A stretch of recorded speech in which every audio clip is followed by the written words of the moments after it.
Bienvenidos a Observatorio Cultural. Hoy vamos a hablar del español en el mundo. Y para ello nos acompañan, y agradezco muchísimo, y les doy la enorme bienvenida a México y a la UNAM.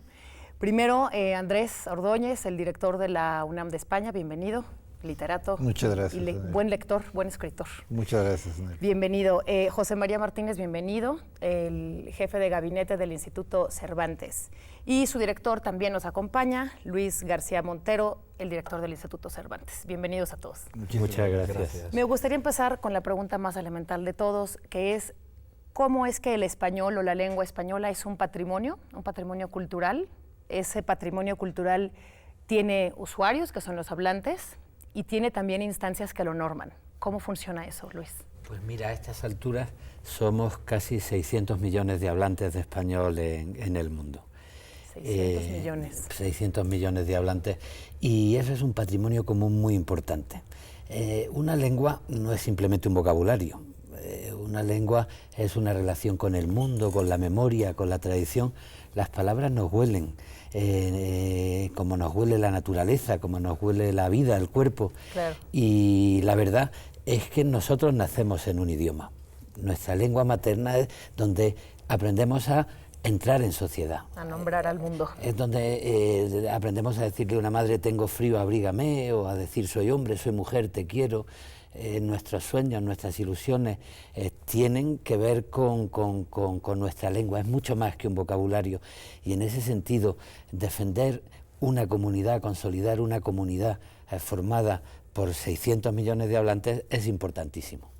Y con 600 millones, José María, de hablantes del español, ¿quién puede hacer qué con la lengua? Es decir, la lengua es un patrimonio dinámico, se construye, tiene contextos distintos, tiene parámetros distintos en cada zona geográfica, en cada tiempo, en cada clase, puede decirse también en cada profesión, en cada oficio.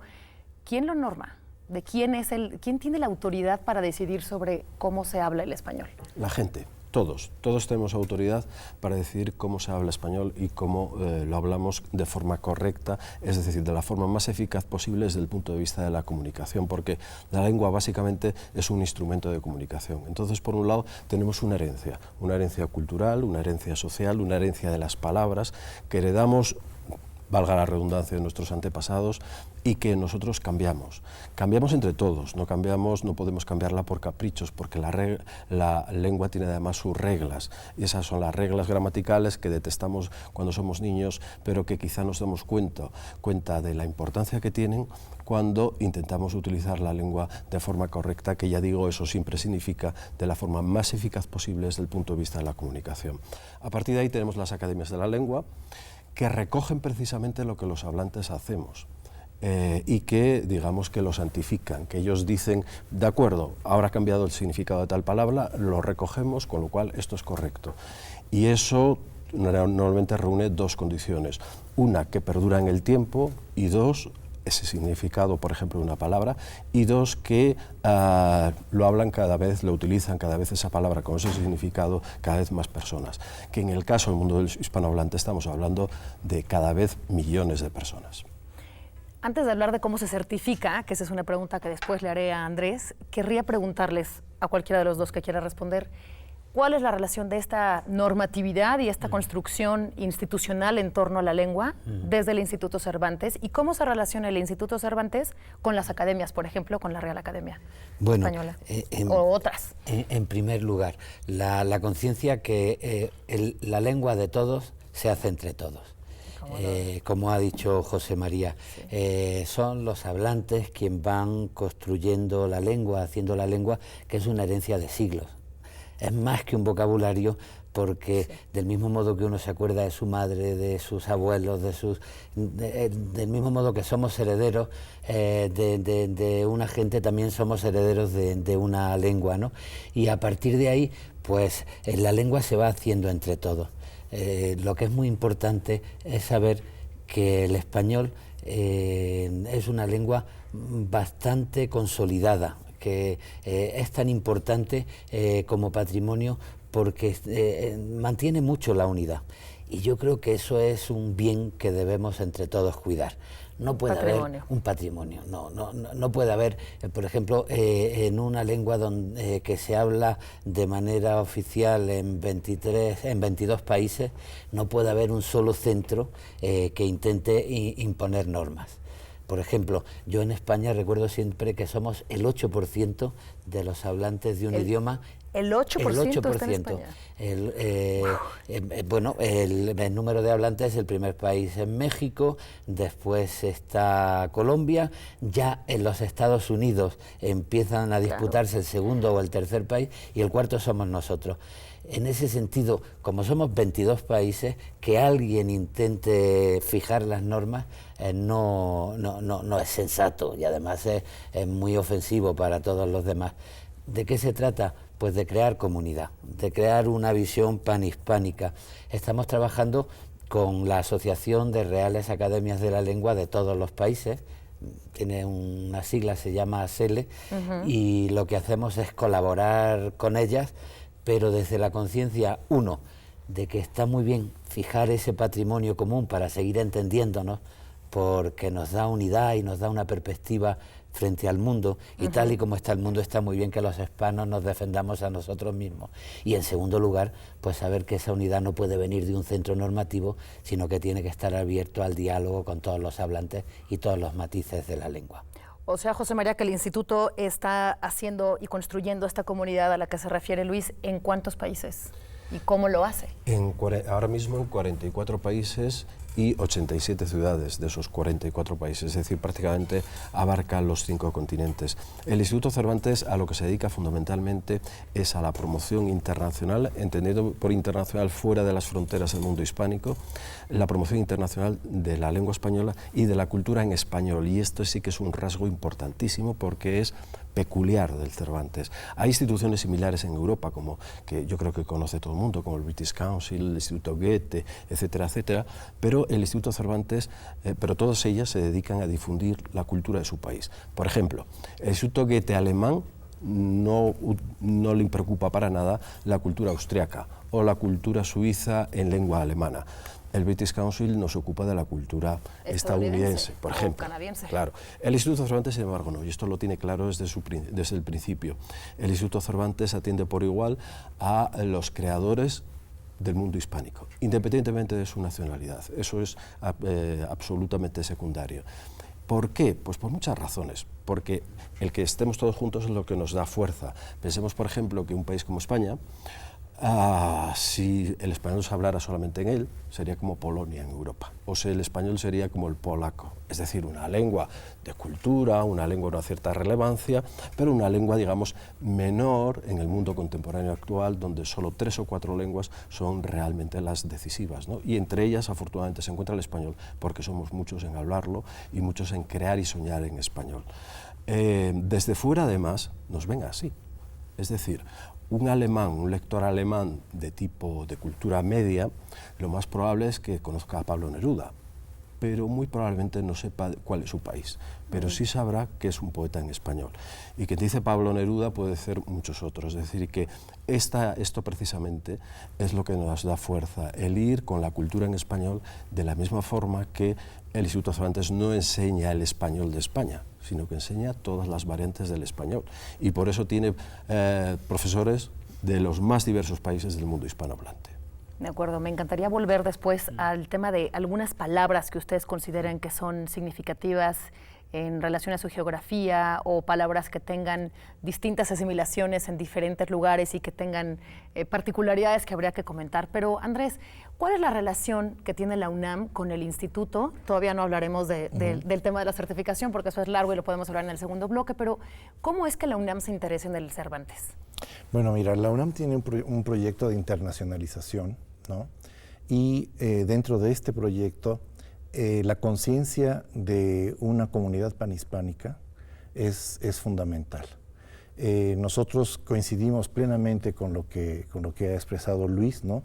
La lengua española es una riqueza que preserva una identidad, que preserva, es un receptáculo de valores, de visión de mundo, de construcción de realidad, ¿no? Y que en el mundo contemporáneo es un elemento estratégico fundamental.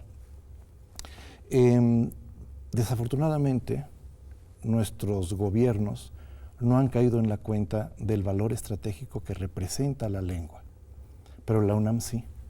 Y entonces la vinculación con el Cervantes es fundamentalmente para sumarnos a este proceso de generación de conciencia de comunidad panhispánica en el mundo, en un momento como el actual, del mundo integrado, donde ya no hay dos polos en conflicto, sino hay el surgimiento de muchos polos, es un mundo multipolar, y el mundo panhispánico es un polo cada vez más importante en términos demográficos, en términos económicos, en términos políticos, ¿no?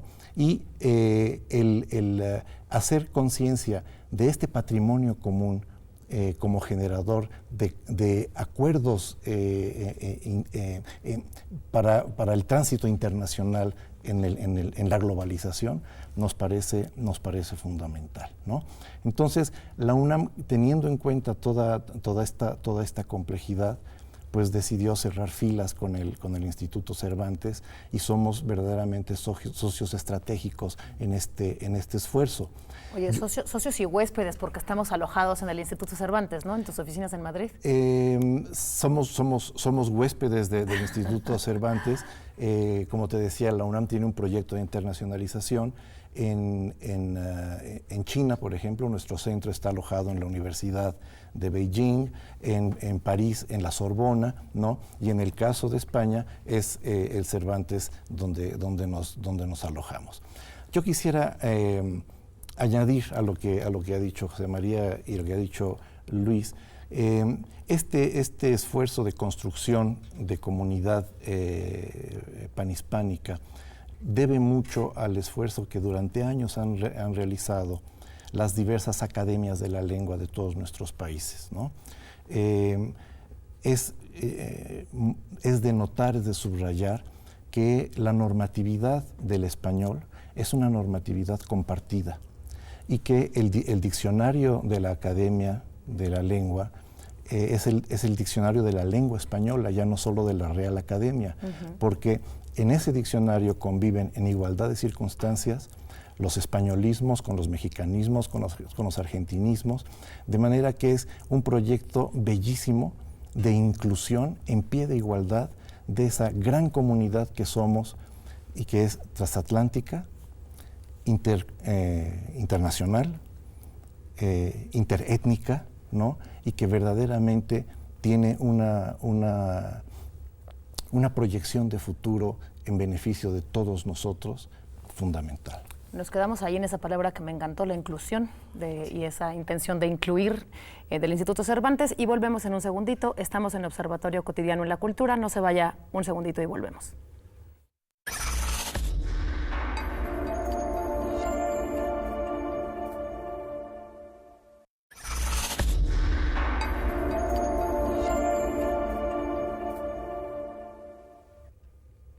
Estamos de regreso en Observatorio Cotidiano en la Cultura, hablando del español en el mundo.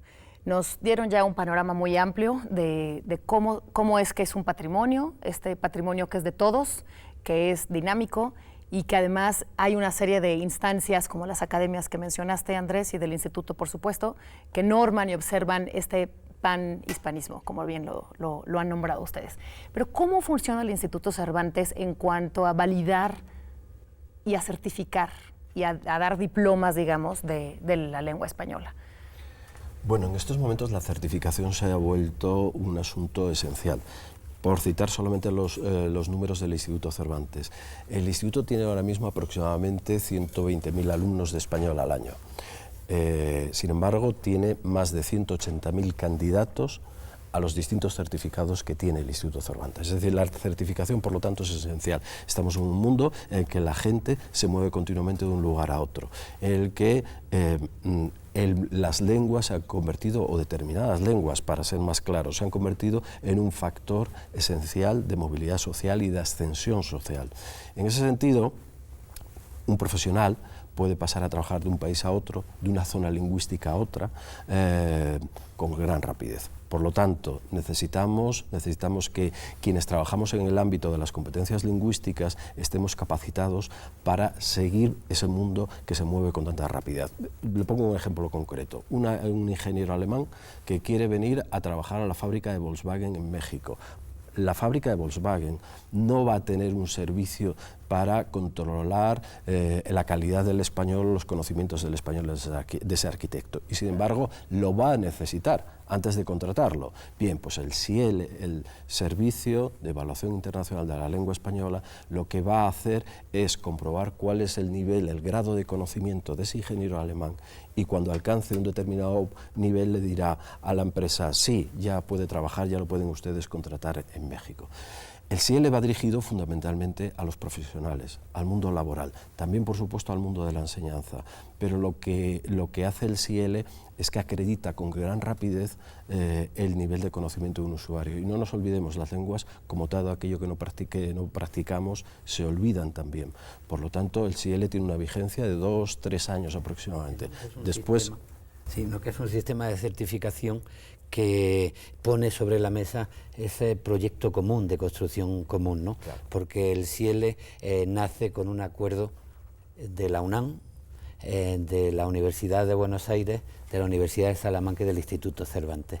Y a la hora de certificar, se le da un valor internacional a la acreditación en un compromiso común a la hora de calificar los niveles de español de los alumnos en cualquier parte del mundo. Sí, claro. Las instituciones, las 4 instituciones que hemos impulsado, se llama Sistema Internacional de Evaluación de la Lengua Española. Sí. Cada una de estas instituciones tiene una trayectoria y una experiencia grande en la certificación de idiomas. La UNAM tiene no menos de 3 maneras de certificar idiomas para los alumnos, para los estudiantes extranjeros que vienen a México. El Cervantes tiene otra serie de maneras de certificar, ¿no? La Universidad de Buenos Aires la suya, la de Salamanca igual, ¿no? Entonces, lo que nosotros intentamos es dar continuidad a ese ejercicio de negociación ardua, paciente y muy amorosa, ¿no?, que han llevado a cabo las academias de la lengua, ¿no?, para constituir idealmente un único sistema de evaluación, de certificación de la lengua española. Una especie de Cambridge, como hacen los británicos, sí, claro, ¿no?, pero con una particularidad que a mí me parece bellísima, y es que el examinando, es decir, aquel que va a tomar el examen, puede escoger en qué español se quiere examinar. Si es en el español peninsular, si es en el español de México, si es en Sudamérica, ¿no? Y el resultado de ese examen será válido en cualquier parte urbi et orbis. Claro, eso está fantástico. Sí. Fíjate que cuando se consigue democratizar una institución, es conveniente confiar en las instituciones, porque estamos pasando por un momento del mundo donde se destruye lo público. La sanidad pública, la educación pública, parece que todo lo público de los estados tienen que borrarse para que entre el neoliberalismo a controlarlo todo. Bueno, en ese sentido yo creo que estamos en una universidad pública aquí, la UNAM. Tenemos que defender lo público. Y esa defensa se puede hacer con orgullo si lo público se ha creado en democracia. Nosotros estamos intentando crear un espacio democrático de hermanamiento entre todos los hablantes del español, y a partir de ahí vamos a confiar en nuestras instituciones públicas. Las academias son instituciones públicas que están trabajando no para controlar a la gente, sino para intentar mantener un patrimonio común, y eso nos conviene a todos tanto como nos conviene defender la sanidad o la educación pública. Yo quisiera agregar algo. Sí. Algo que es muy bello también es cómo las 4 instituciones contribuyen con la experiencia y el conocimiento de sus expertos en la construcción de este sistema de evaluación. Entonces, nuestros académicos de la UNAM participan activamente en el diseño y construcción de la certificación. Igual la Universidad de Salamanca, igual la Universidad de Buenos Aires. Entonces, es un proyecto, como tú decías o subrayabas el término de inclusión, ¿no? Y que hace compatible una característica que nos define a los que gozamos del paradigma panhispánico, que es nuestra diversidad. ¿Qué pasaría si, jugándole un poco al abogado del diablo, hablamos de lo incómodo, de las palabras incómodas, de la manera en la que el lenguaje resulta incómodo de pronto, subversivo, contracultural? ¿Cómo integran o cómo no se integran todos aquellos malos usos del español? Porque el Instituto Cervantes ve y mira y observa el buen uso. ¿Cuál es el mal uso? ¿Dónde quedan las emociones vertidas en las groserías, en las palabras violentas o en las malas construcciones de malas traducciones? ¿Cómo entran en uso y desuso ciertas palabras? Porque en México, por ejemplo, nadie dice la botica ahora. A lo mejor nuestros abuelos lo decían, ¿no? La botica, dispénsame, no dilato, estas palabras que están en desuso, y cómo hay otras que solamente si tienes de 15 años para abajo puedes usar. Sí. Bueno, una lengua es un espacio vivo que va cambiando como va cambiando la sociedad. Y tiene sus procesos, ¿no? Por eso, cuando las sociedades se transforman, la lengua se transforma. Hace unos años, pues los usos, por ejemplo, machistas del idioma, pues no le llamaban la atención a nadie. Claro. Ahora, como se está transformando la sociedad, pues ya nos avergonzamos a la hora de decir los derechos del hombre en vez de decir los derechos Claro. de las personas o los derechos de los seres humanos, ¿no? Pues todo eso se va transformando, van entrando palabras nuevas, a veces son una burbuja y desaparecen, pero a veces, como ha pasado durante siglos, se quedan esas palabras nuevas.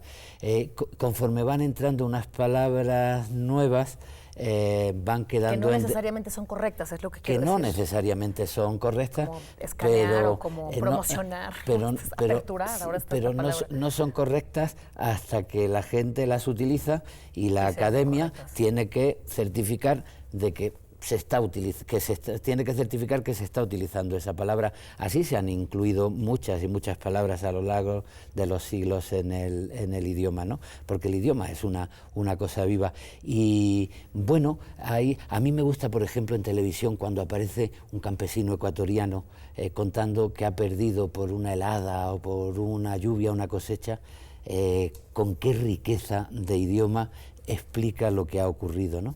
Y hay algunas palabras que merece la pena mantener por riqueza, por su capacidad de matización, de mantener la historia, pero lo que no podemos es obligar a los hablantes a que utilicen las palabras que ellos no quieren utilizar, ¿no? Déjame continuar la idea de Luis. Este dinamismo de la lengua también implica en este proceso de integración planetaria que estamos viviendo. La globalización, ¿no? Que de repente el contacto entre los diversos tipos de realización de la lengua española, ¿no? De repente rescatan vocablos que en algunas latitudes han dejado de usarse. Por ejemplo, en nuestro español, la palabra platicar, la palabra colorado, ¿no? Son arcaísmos en España, ¿no? Pero a partir de los convenios de coproducción cinematográfica, por ejemplo, ¿no? De repente en España vuelven a revivir esas palabras, ¿no?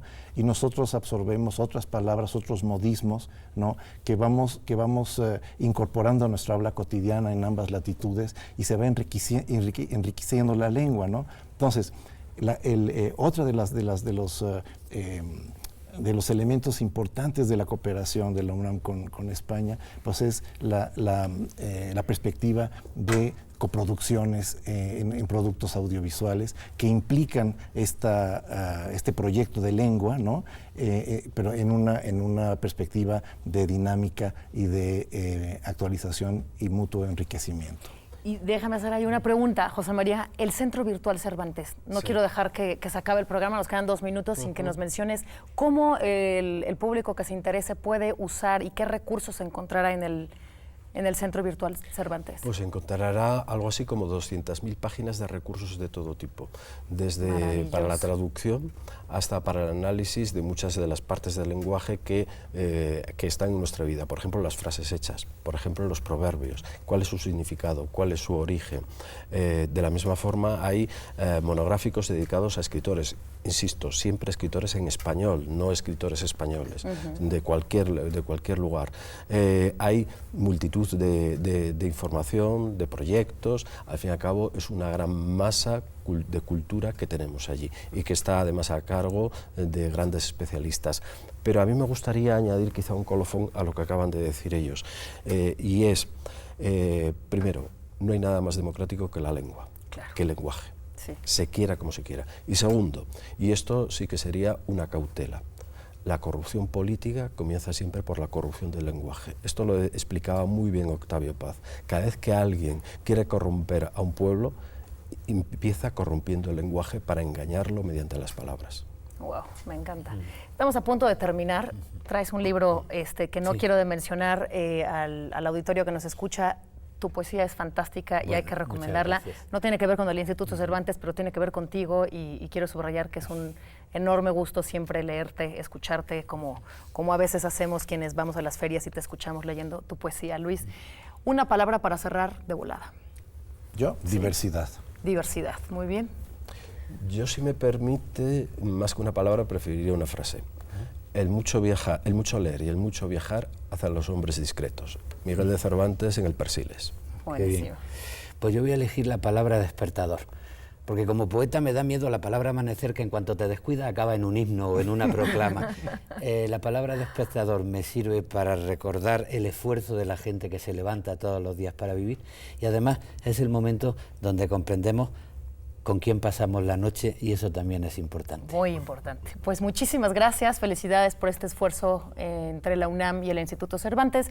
Ya usted lo veo en la siguiente emisión de Observatorio Cotidiano en la Cultura. Hasta la próxima.